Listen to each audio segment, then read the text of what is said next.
Mac Media Day here on the field of 68. There you go. You see him. Stan, Mac, what's going on, gentlemen? How are we doing, guys? Morning. How you guys doing? What's up, guys? How are you? Hey, Max, can you guess the age of the guy next to you right now? Ooh, that's a crazy question to start. I know, but he hit a big number. He hit a big number fairly recently. A little bit. I'm assuming, 56? That's not a big number. Max, 56 is not a big number. What's a big number? I was hoping you were like 48 or something. You didn't want to give me 48? I mean, I'm just trying to, you know what I'm saying, do a little math or something. The big 6-0. He hit the big 6-0 recently, but he looks great. He honestly hasn't aged since I've known. A little bit of gray down here, but other than that, he hasn't aged, and he hasn't really matured much since I've known him either. The eyes aren't as good, though. I will tell you that. Oh, listen, I will tell you this. I should be wearing these. I should. But my daughter tells me, and my wife both tell me I age about 10 years, and I already look old without them. So I'm going to take them off and deal with it. I'm going to take them off. I heard you got 3 daughters and a wife. You're in trouble, buddy. I mean, you got no say in life. Nothing. No, I only got one. That was Andy. Andy's got 3 daughters. Andy's got one was enough for me. When Talia when Talia didn't sleep for the first 3 years, that was it. I was done at one. Hey, Mac, do me a favor. Let Goodman know he can put the glasses back on, because at this point, there's really no difference between looking 74 and looking 84. So you might as well just wear the glasses and allow yourself to be able to see. I like this show already, man. We're about to get started. All right, let's get this back on the rails. I'll get this back on the rails. I did a little bit of digging, okay? And I don't know if you guys remember this, but Mac, your dad played at Central Michigan, correct? And he played in the early 2000s. Did you know that he played against Coach Heath in the 2001-2002 season? No way. I did not know that. Yeah, your dad played against, and that was the year that Coach Heath had Antonio Gates and Kent State and made it to the Elite Eight. Are you old enough to remember who Antonio Gates is as a basketball player, or do you only think of him as the guy on the Chargers? Of course. You know what's so crazy? Your dad played against Stan Heath. Stan, do you remember his dad? I remember his dad. His dad was really, really good. He was an all-conference player. He was a problem.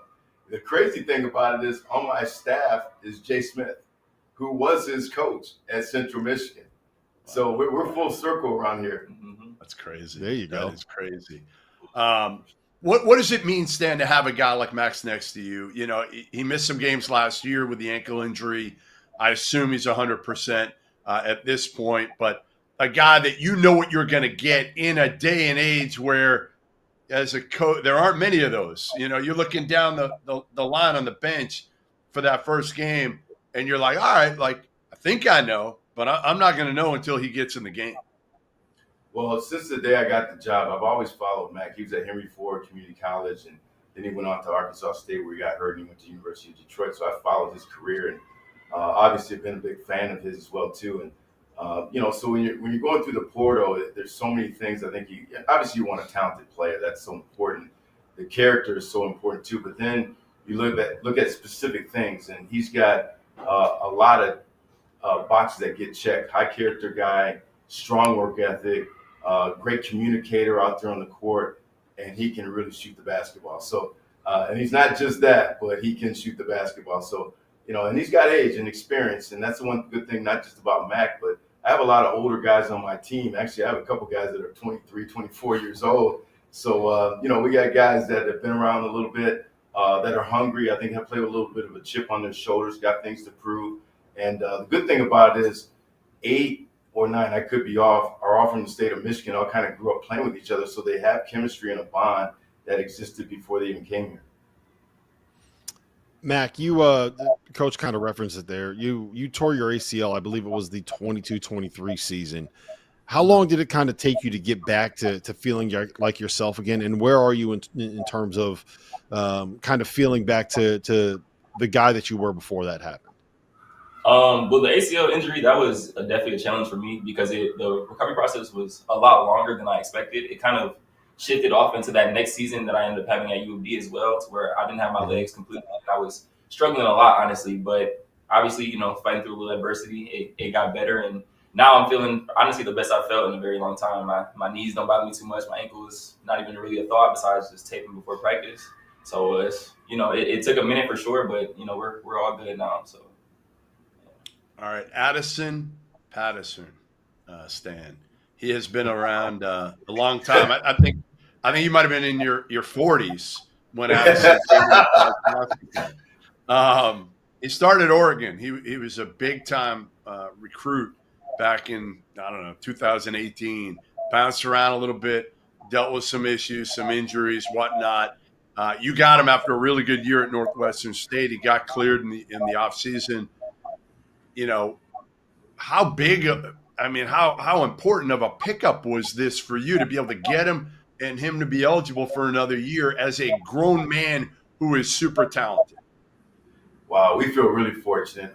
You never know. We're in the portal and we see a guy like this available, and then we realize, he could get another year. He may not get another year. You don't know. And, you take it to your compliance people. You go over the case and you kind of get a feel for, okay, do we want to take this? Is the risk worth the reward?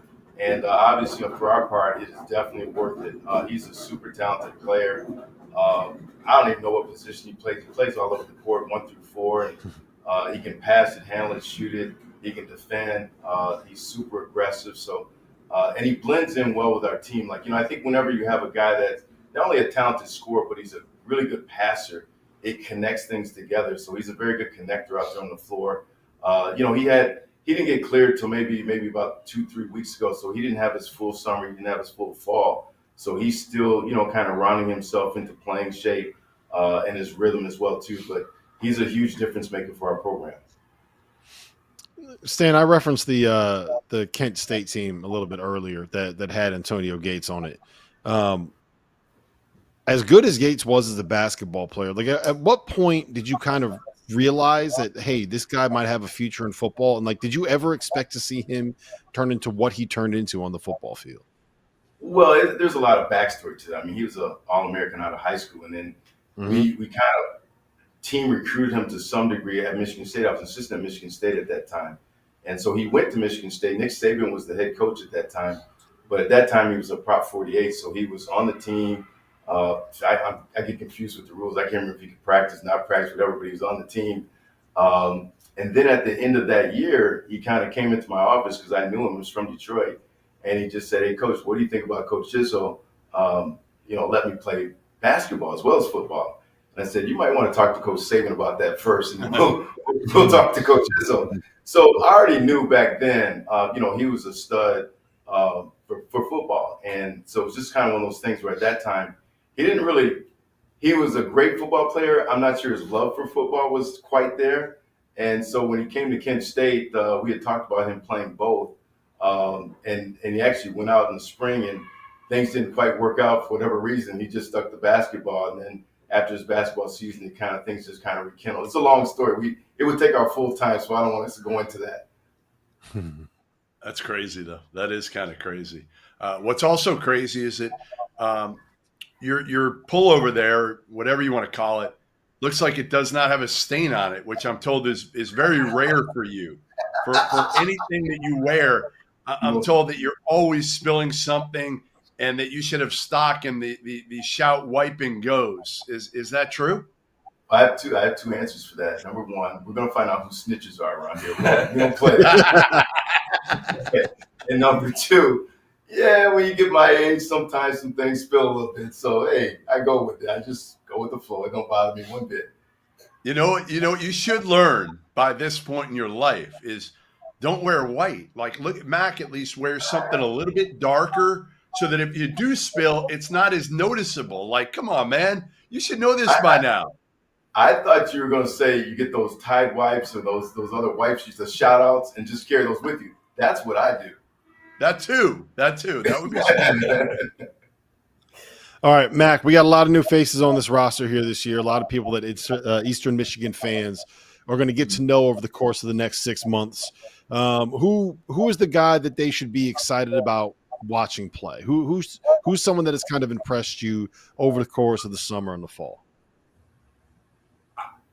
I can't name one guy. Honestly, we have a very deep team. It will be an exciting team to watch in general. So I would name honestly, 2. All right, give us 2 then. Give me 2, 3, 4, however many you want. Shout out some of your teammates. Let's do that. Okay, so I'll start with Carlos. Carlos, he's been a huge addition for us. He's very physical. He plays 1 through 4, just like Addy. I can throw Addy in there as well. Makai Ellison, he's a great point guard. Knows how to score the ball. Knows how to get people involved. Plays defense. So John Sanders, Aiden Rubio. I can name the whole team if like that's honestly how I feel about our guard. Can you know? Could you? Yeah, let's see. Come on, let's go. The team right now. I got the roster in front of me. Say what we're talking. Name the roster. Let's go. I got it in front of me. Let's see if we can get everyone. I might not be able to go by number. I can go from the locker room. So we have Braylon Green, Mac Mansell, Aiden Rubio, John Sanders. Who's next? Gregory, our freshman, God's Love, John Sanu. Who else is in this side of the locker room? I'll just start naming Mo, Mbai, Merritt. Who's that? 10, Cooper, Addy. Almost there. Who am I missing? John Sanders already said him. Makai. I don't know if I said him. Should be everybody, right? Yassine, and Merritt. I think you got them all. That's everybody, right? That's pretty good. That's pretty impressive. Stan can't go. He can't even name half of them right now. I can't. He's going to look at his cheat sheet. I guarantee it. And he's not alone. He's not alone. Most coaches have to deal with that right now. I mean, that's the crazy part of where we are right now. Stan, before we let you go, what's the biggest difference in this team this year compared to maybe the last couple of years in terms of maybe stylistically? Well, I think in the past, a couple of things. In the past, we've had a kind of a stud. Last year, Deshaun Nelson was terrific. Jalen Terry. We had Amani Bates before that, Tyson Acuff as well, too, in North Carolina. So we've had some guys. This team, as Max alluded to, is very, very deep. We have a lot of interchangeable parts. Our style of play is different. We've actually kind of blended a little bit of European style into how we play as well, too. A lot of full court basketball, a lot of up-tempo basketball, a lot of what I call random basketball, where maybe not necessarily a lot of plays, but, kind of playing in space and playing off each other. And I think this team has terrific balance. Like, we can go inside. We got a big kid, Mo Habhab. I think he'll be a surprise kid in the league as well, too, that can score inside, can score outside, and really pass the ball as a 6'10" player. So our depth is really, really a big key for us, and I think our ability to wear people down will be a factor as well. Well, Stan, Mac, it's great to see you guys. Best of luck this season, and I hope you keep that nice white quarter zip clean, Stan.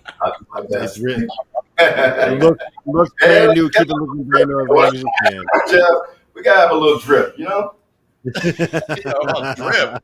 Drip is one thing, not drip. Not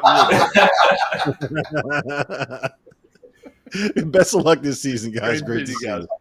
Thanks, guys. That's Stan Heath and Max Mansell from